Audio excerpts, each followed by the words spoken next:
Just start by saying I'm not gonna pretend. I'm a bit nervous as I prepare to offer these words. You'll hear my what I have to say is somewhat harsh. For those of you who've gotten to know me, I think you'd agree I'm a friendly sort, fairly affable. But what I'm going to say is not very friendly, and I'm going to be using language like war and enemies.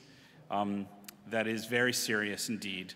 I'll ask you to indulge me. My Dvar Torah is a bit longer than usual. I don't know, maybe 15 to 18 minutes, something like that.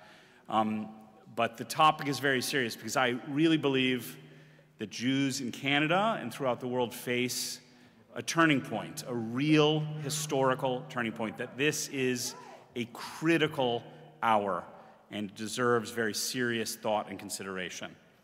I also want to thank people I don't even know, that is people online from whom I've learned a great deal, Danny Chazoni, Shani Moore, a number of Israeli thinkers and opinion makers whom I follow on social media, who really, in many ways, have contributed very deeply to my words. So here we go.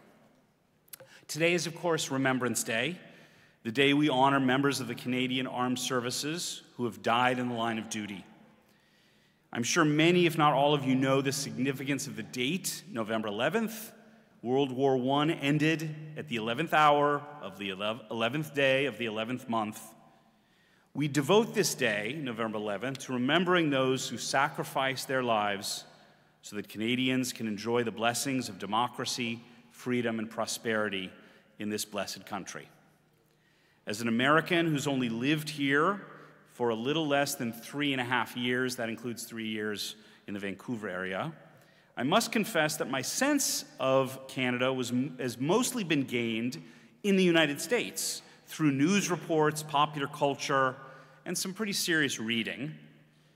In addition to the values of freedom and democracy, my impression is that this country is characterized by fundamental decency, I would even say sanity, moderation, an internationalist commitment to humanitarian aid abroad, and a much greater sense of social solidarity than the more individualistic neighbor to the south.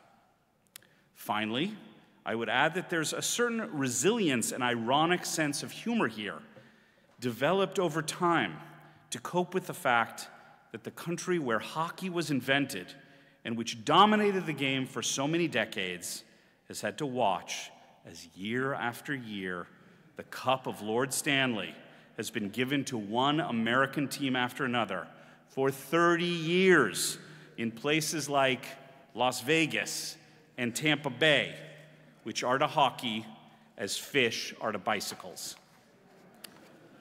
In all seriousness, now more than ever, it is worth reflecting upon our place in this country as Jews. The very values that make this such a wonderful place are under threat. And this means that those values, I think, are even more precious and more worth defending. As you'll see, my sermon is devoted to defending Canadian values actively and aggressively.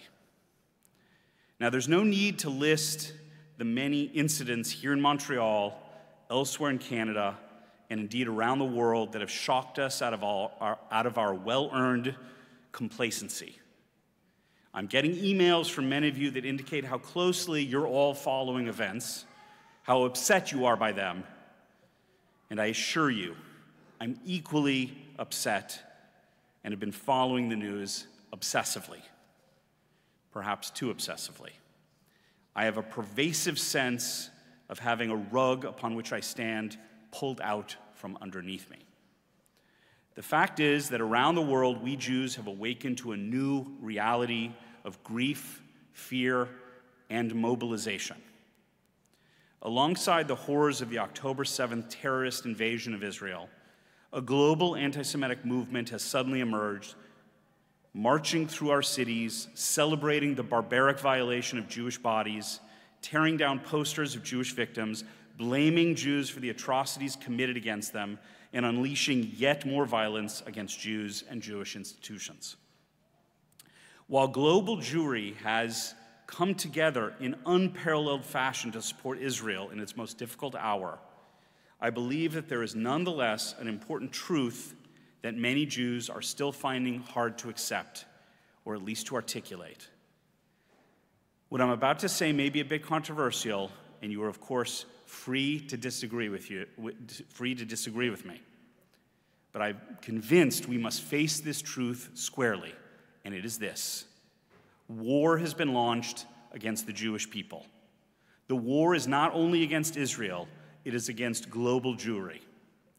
While the IDF is regaining the upper hand against Hamas in the past weeks and the coming weeks, God willing, we should expect our enemies to turn their wrath toward a more vulnerable target: us, that is to say, the diaspora.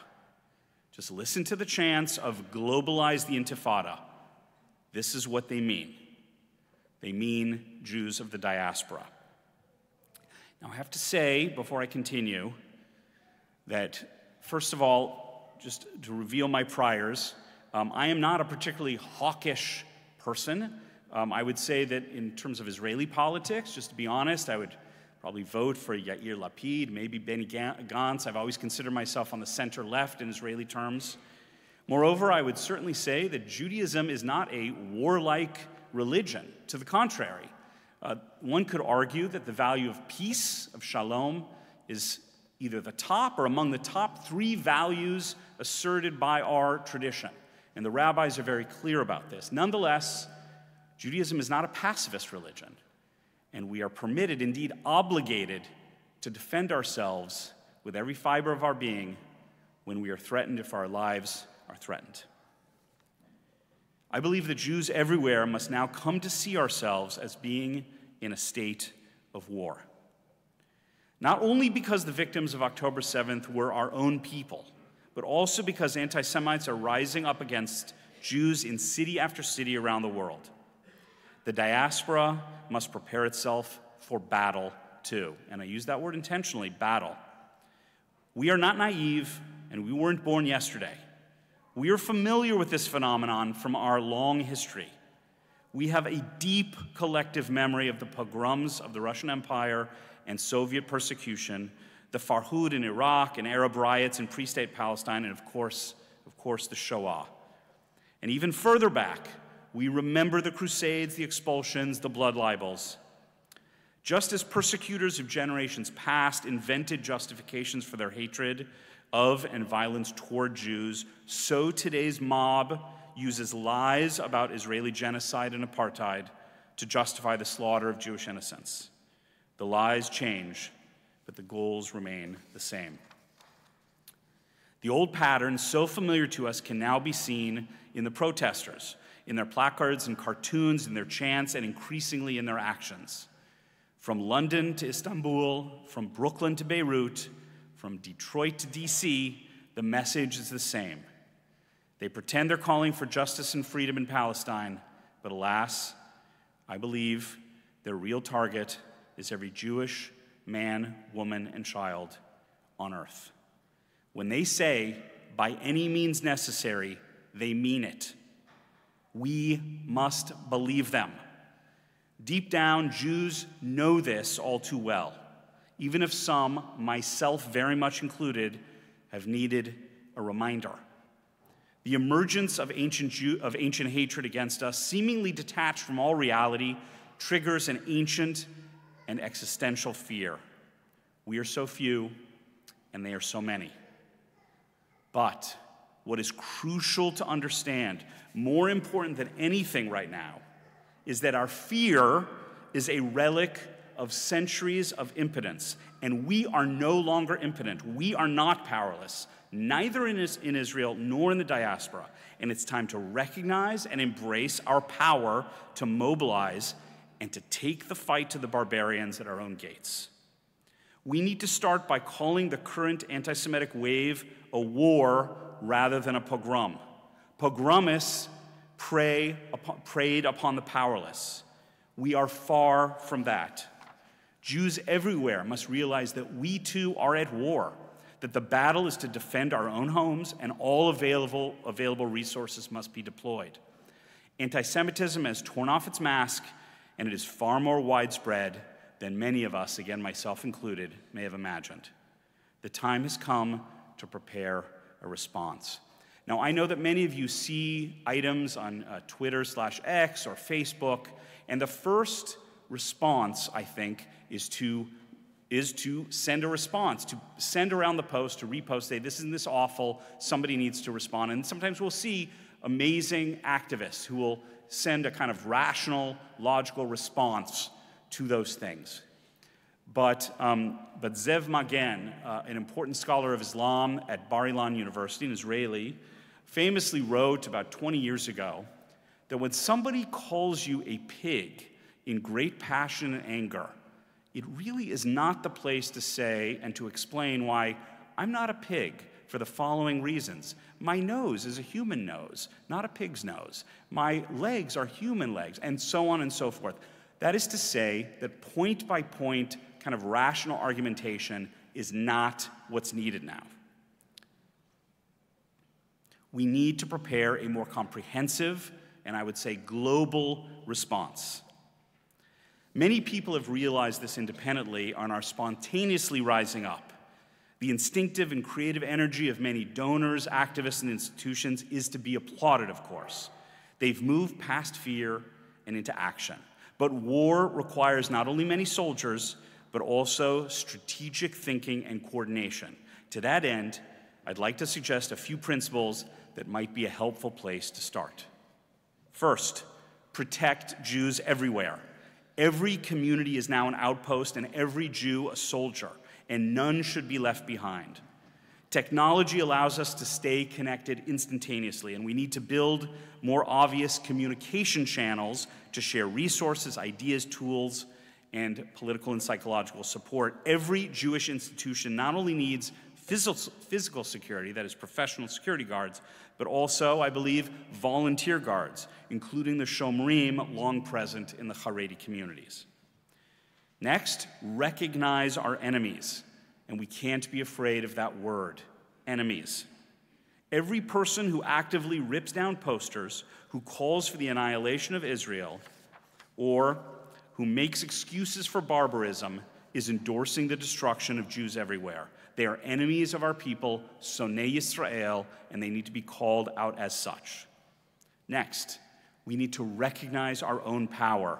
We need not fear the mob.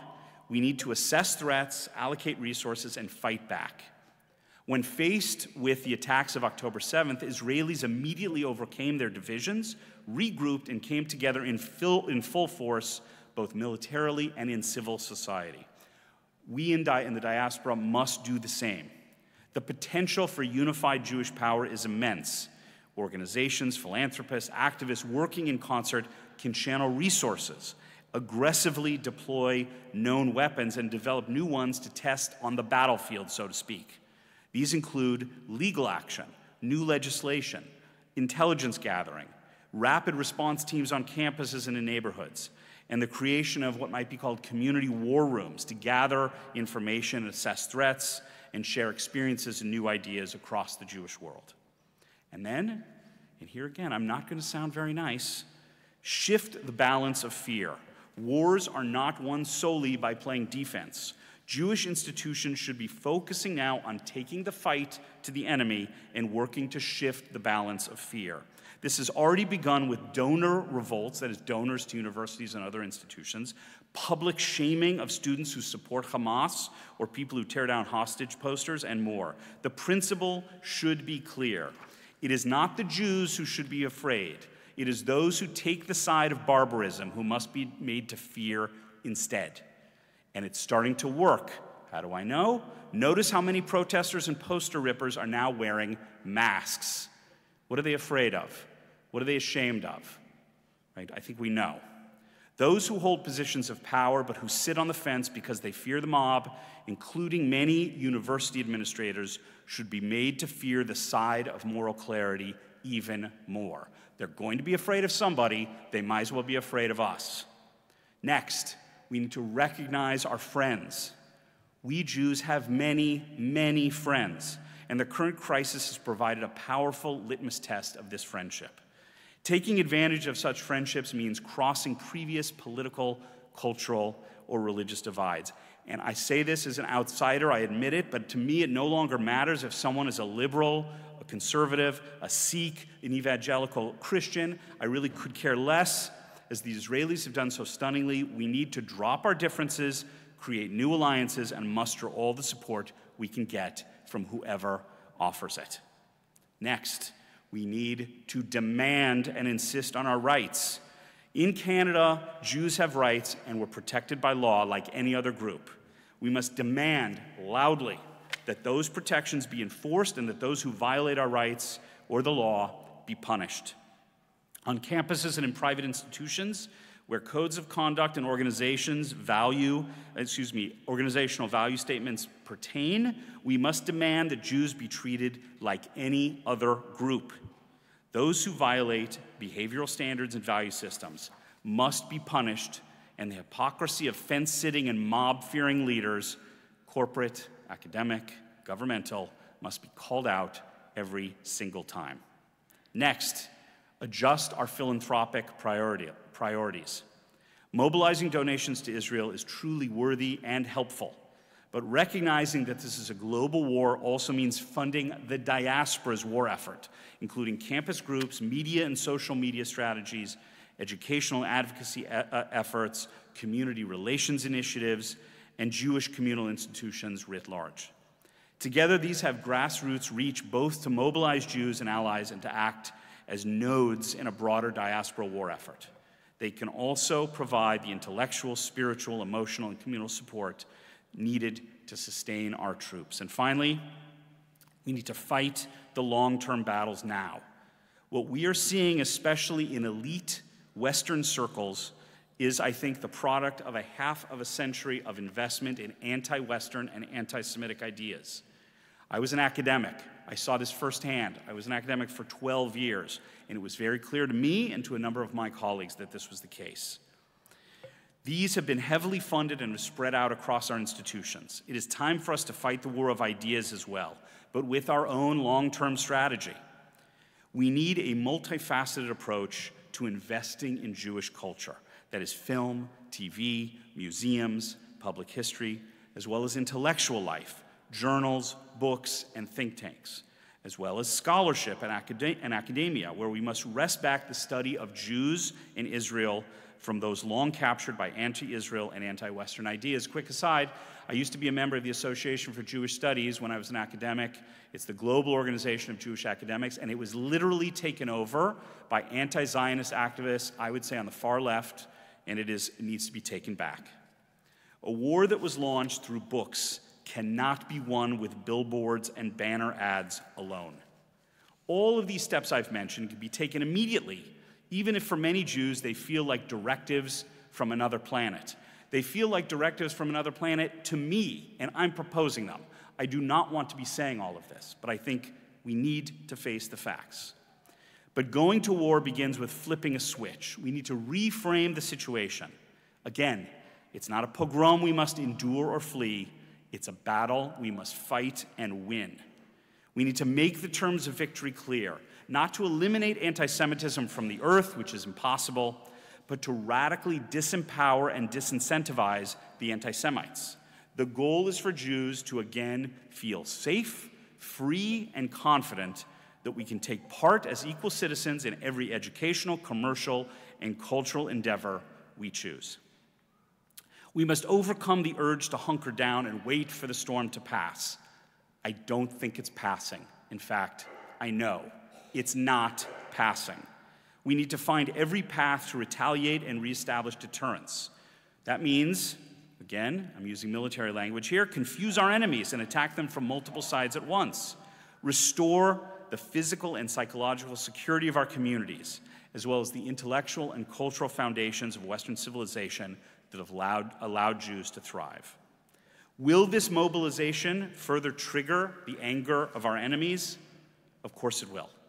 But that is the nature of war. If we build our forces, if we work together and shift from fear to a sort of metaphoric war-making, it will be the Jews' power rather than our suffering that will secure our safety. I want to say that again. It will be our power rather than our suffering that will secure our safety. This will attract, I think, greater and more powerful allies, protecting Jews for generations to come.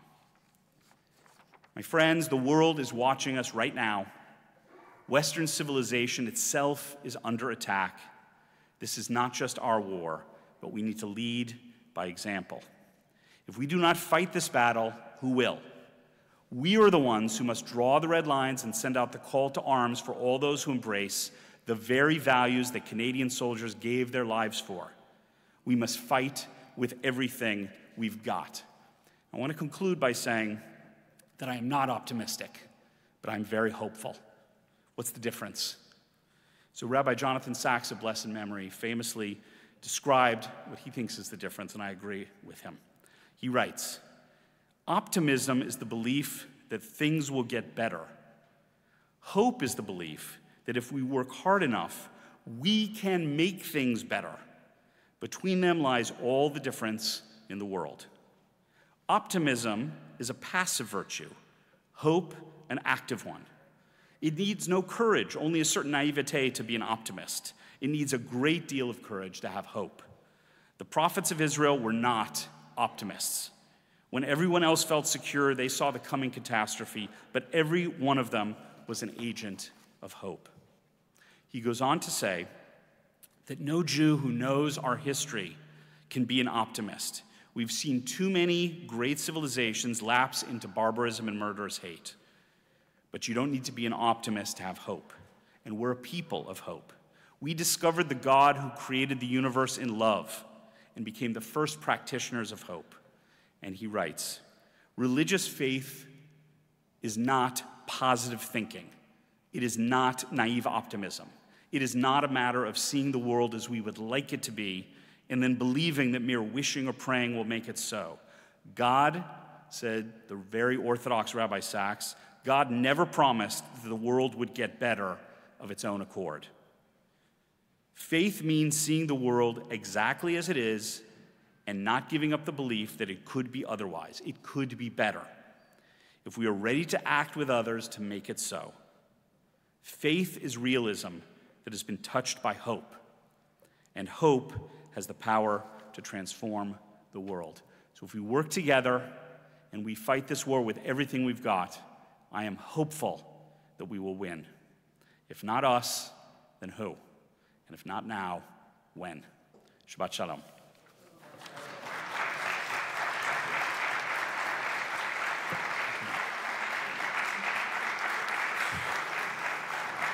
Thank you.